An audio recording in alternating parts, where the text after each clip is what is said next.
Ever notice how your money vanishes before payday? The average American saves less than 5% of their income. That's about to change. You work hard for your money, but somehow it feels like it's never enough. You're always waiting for the next paycheck. Trust me, I've been there. Today, I'm sharing 5 money challenges that transformed my finances without feeling like they're sacrificing everything. By the end of this video, you'll have simple, actionable challenges you can start today that will put real money in your account. And the best part? They actually work even if you're living paycheck to paycheck right now. Before diving into these challenges, let's talk about why saving is so hard. It's not just you, it's psychology. Our brains are wired for immediate rewards, not long-term benefits. When you get paid, your brain releases dopamine, that feel-good chemical that makes spending feel amazing. But here's what nobody tells you. Our brains can be hacked. These 5 challenges use psychology to make saving money feel just as good as spending it. They turn saving from a chore into a game.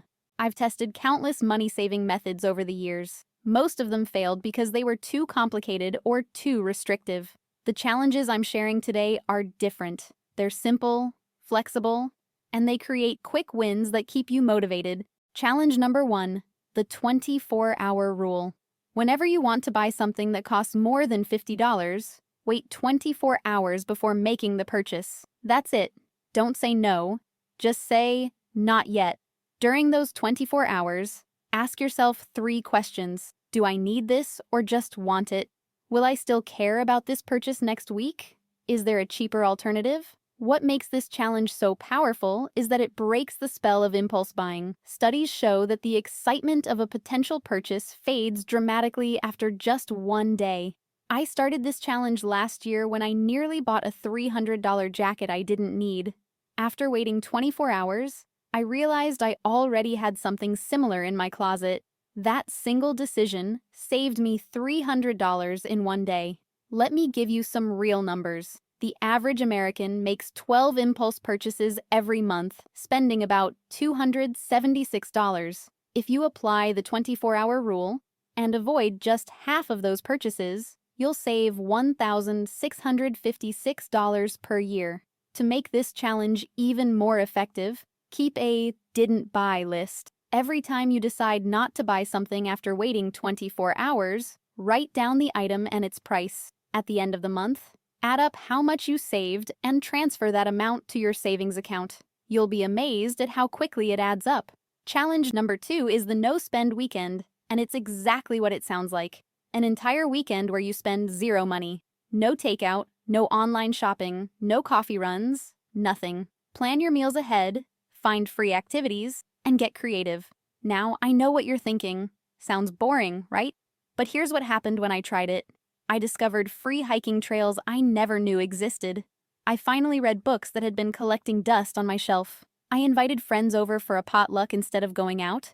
And the savings? They add up fast. The average person spends about $120 every weekend on entertainment, dining out, and random purchases. Do a no-spend weekend just once a month, and you'll save nearly $1,500 a year.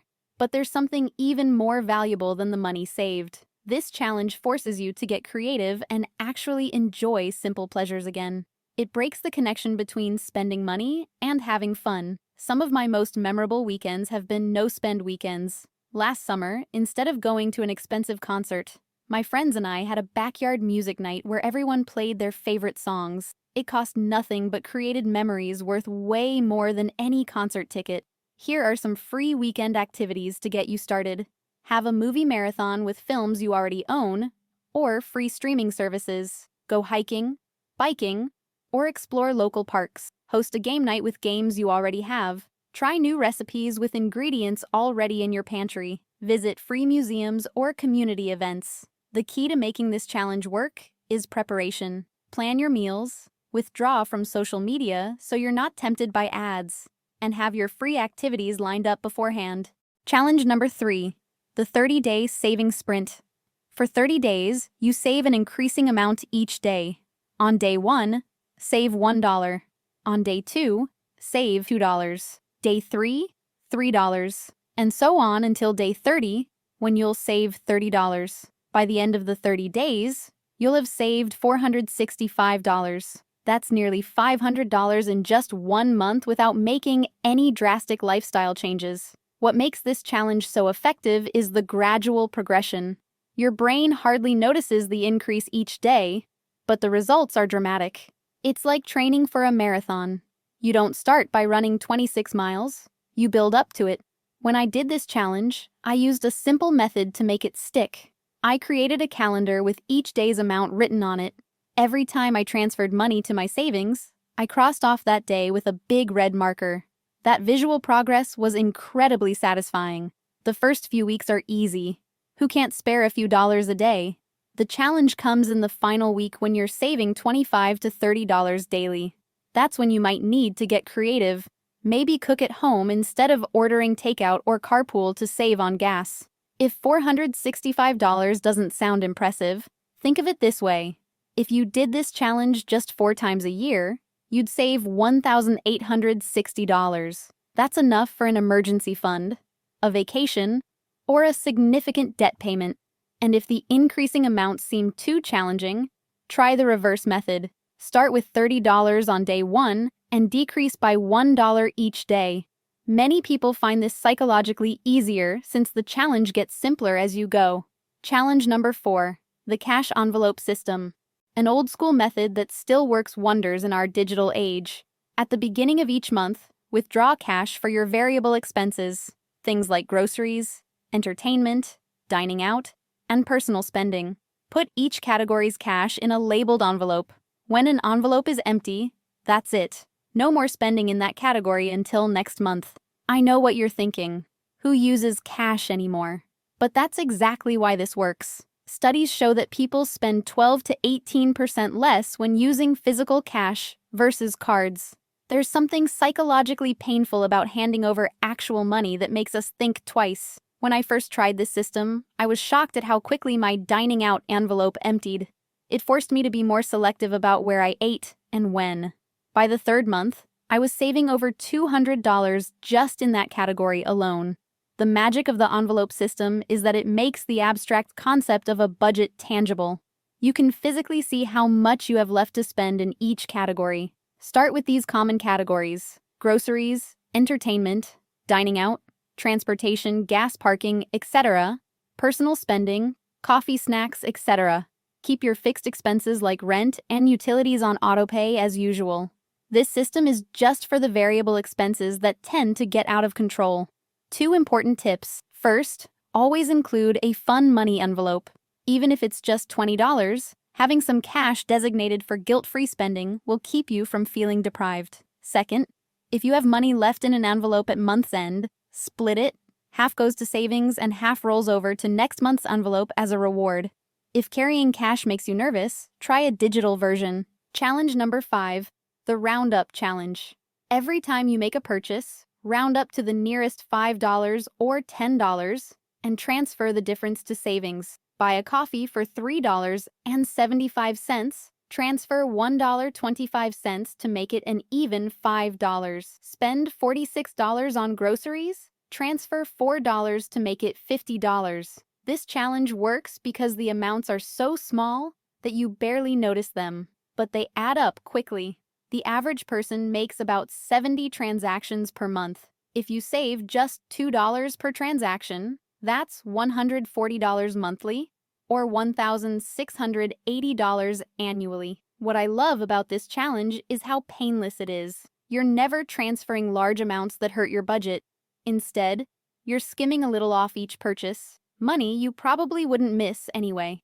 When I started this challenge, I did it manually after each purchase. It was a bit tedious, but really made me aware of my spending habits. To supercharge this challenge, try rounding up to the nearest $10 instead of $5. Buy something for $31, transfer $9 to savings. It might seem aggressive, but those larger roundups accelerate your savings dramatically. Combining the challenges. Now, here's where things get really powerful. You don't have to choose just one challenge. You can combine them for maximum savings. Imagine doing a no-spend weekend while also following the Roundup Challenge and the 24-hour rule. You could easily save hundreds of dollars in a single month without making major lifestyle changes. When I combined 3 of these challenges last year, I saved enough for a down payment on a car in just 6 months, something I thought would take years. The key is to start small. Don't try all 5 challenges at once. Pick one that resonates with you, master it for a month, then add another. This gradual approach prevents burnout and sets you up for long-term success, results, and impact. Let's talk real numbers. If you implemented all 5 of these challenges consistently, here's what your savings might look like in 1 year. 24-hour rule. $1,656 monthly no-spend weekend. $1,440 30-day saving sprint. $1,860 cash envelope system. $2,400 roundup challenge. $1,680. That's a total of $9,036 in 1 year. Even if you only managed half of that, you'd still save over $4,500, likely more than you saved last year. But the benefits go beyond just money in the bank. These challenges change your relationship with money. They make you more intentional, more aware, and ultimately more in control of your financial life. Saving money doesn't have to be painful or boring. These 5 challenges prove that small, consistent actions can lead to massive results.